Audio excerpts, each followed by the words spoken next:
Bismillah, alhamdulillah, wassalatu wassalamu ala rasulillah. Obviously, today we see a lot of the conflict going on in Palestine, of Israelis building their apartheid state, being funded externally, and the whole world remaining silent and just watching as a race for land grab happens. Obviously, these next few videos we're planning to shed light on what's been going on and expose and speak out for our brothers and sisters in Palestine. But a Jew might turn around, or a Zionist might turn around and say, hold on, yeah, but Jews were oppressed under Muslims, Jews were this, Jews were that, so we're only returning the favor. This is where I'm gonna educate these juhal, these uneducated, ignorant people. Bismillah. So the earliest interactions of Muslims and Jews that we have is actually in Medina. And obviously Rasulullah sallallahu alaihi wasallam, his neighbor was a Jew and he lived quite well with the Jews. He went to war with some of them, but he lived quite well with them. And in the constitution of Medina that they wrote, and I'm going to quote one of the articles in it, you as in the believers must extend sympathetic treatment to the Jews. And this is basically under the ideal Muslim state, which was Rasulullah sallallahu alaihi wasallam. This is exactly how Jews were treated. Obviously there was a critique because they believed Rasulullah sallallahu alaihi wasallam was a false prophet, and we believe that they were misguided, and so there was that tension there, theologically. But as far as state goes, the Jews lived perfectly. Now the idea is that under the Jews, under the Muslims rule, ideal Muslim Sharia rule, the Jews pay the jizya. What is the jizya? Now, to understand what the jizya is, you need to understand what the Muslims pay, which is called the zakah.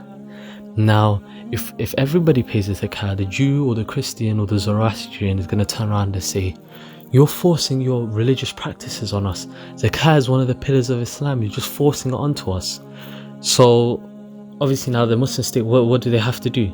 They're going to have to try a different tax. That's the only logical conclusion. If they pay the exact same money but the tax is different, again the Jew, Christian or whatever is going to turn around and say, see, you're still forcing your beliefs on us, but you've just given it a different brand. You've given it a Jewish twist or Christian twist. So you have to do a different tax.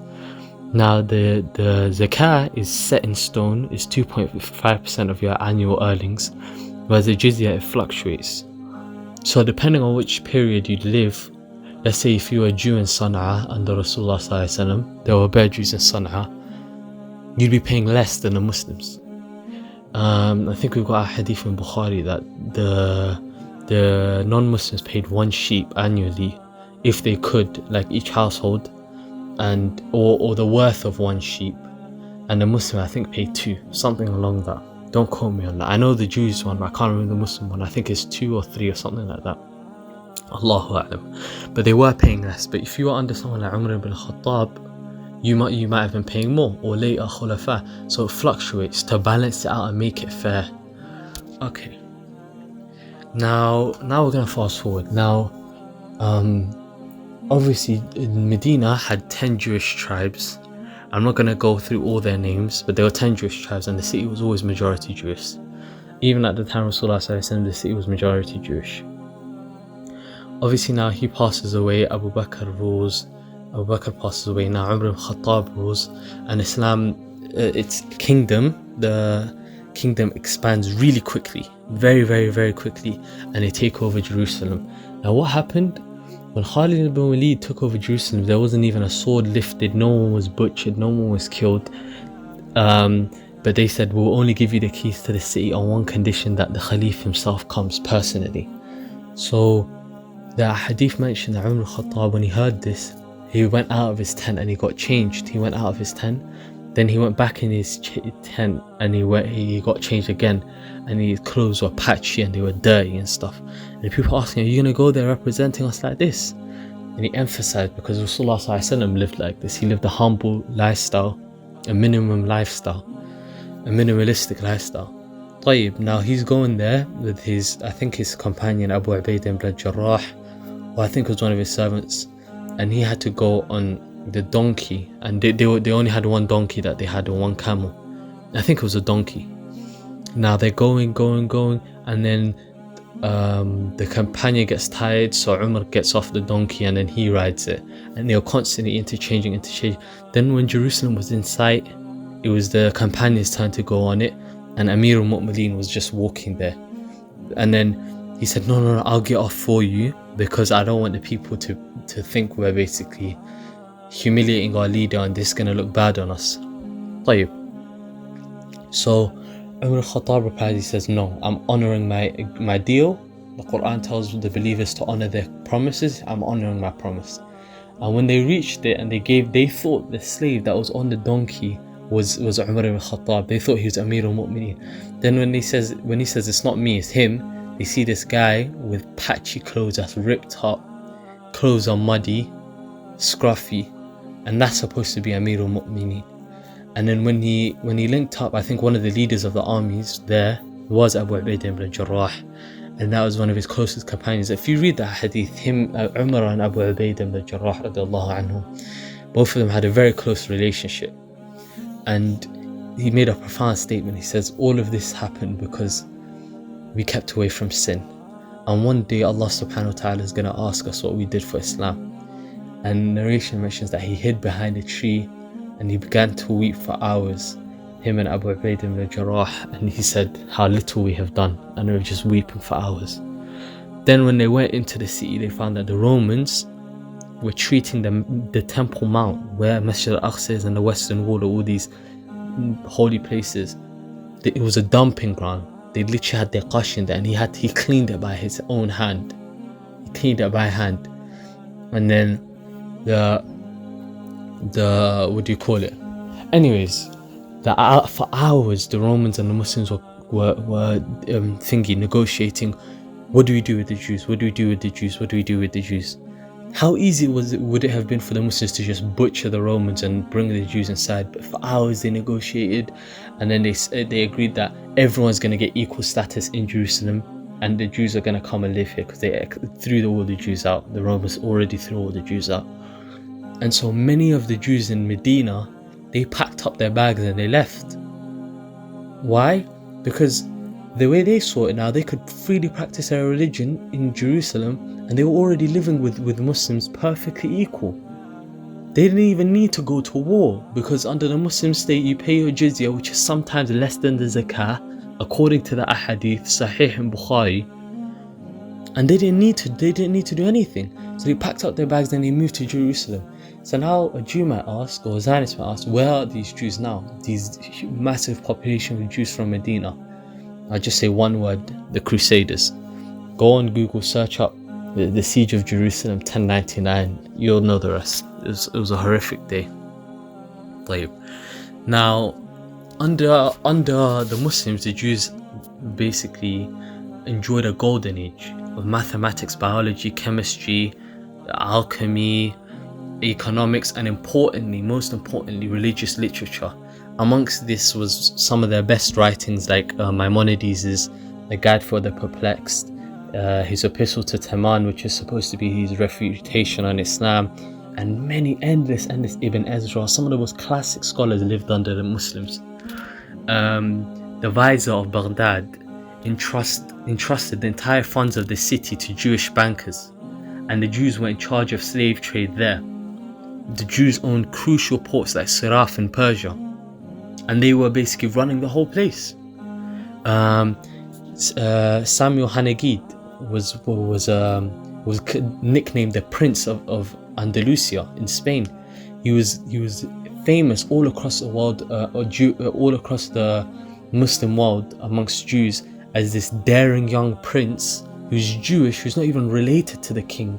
This young daring prince who basically runs the whole show in Iberia. He was guiding armies and commanding Muslims, and the Muslims were dying under his rule, basically for him. They were dying protecting him and saying, this army, go there, do this, do that. Now, if that's not the epitome of equality, tell me a Palestinian army leader. You'll never find that in Israel. Never ever find that. To me, it looks like the Jews are more privileged than the Muslims, even though they live under the Muslim. Less tax, they don't need to go to war, but they can command the Muslims and tell them, you go there, and they're the army general, without even lifting a sword. Leon Palikov, who's another historian and scholar, said the same thing. Jews enjoyed great privileges, and their communities prospered, and they had no laws restricting their commerce. This is why many of the Jews were financially very well off. A Jew could enter any profession they wanted to without any stigma or hatred, whereas the best they could get in Europe, if they were lucky, is they'd get discriminated when applying to be a doctor or getting any job. That's the very best they could get. Why is this? Why were the Christians persecuting the Jews all over Europe? Number one, obviously, because they believe that they killed God. Yes, they killed God, even though that's a good thing because Jesus died for their sins. But we won't get into that. Number two is, historians mention the Jews represented an intellectual threat to the Christians. They take passages like Isaiah chapter 3 and the book of Daniel and Isaiah chapter 9 out of context, and they show them that this isn't a prophecy of Jesus dying for our sins, people. Open your eyes. Whereas the Jews can't do that to the Muslims. The Muslims would openly ask the Jews to debate, and the Jews would run away. Again, read Maimonides' epistle to Taman. The guy was running away from Muslims and he's admitted it. Dietrich E. von Grubam made the most profound statement, right? It would not be difficult to put together names of very sizable Jewish number of citizens in the Islamic era who attained high rank to power or great financial influence, to significant and recognized intellectual attainment, and the same could not be done for the Christians. But again, it would be difficult to compile a lengthy list of.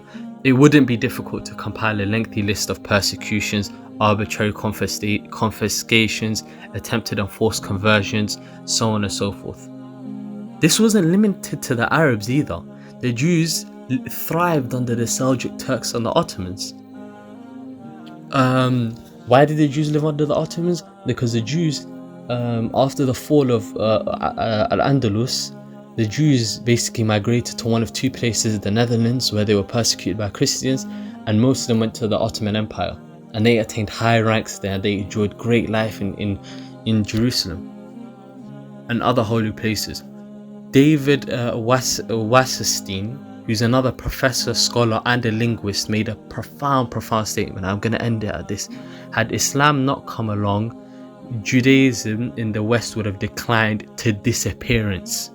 Judaism in the East would have become just another cult. Profound statement. Now, how do the Jews return this? How do they return the favor and the blessings that Muslims have given unto them? Nothing but racism, apartheid state, ethnic cleansing, akin to Nazism. The best thing that happened to Zionism is Nazism. And inshallah, in the next few videos, I'm gonna pull up quotes of people who escaped from Nazi concentration camps. And what did they say? They said that the Zionists and the Jews outside of Germany, they took our suffering for granted, and they used it as a bargaining chip to create the state of Israel. Inshallah, we'll get to that, but wassalamu alaikum wa rahmatullahi wa barakatuh.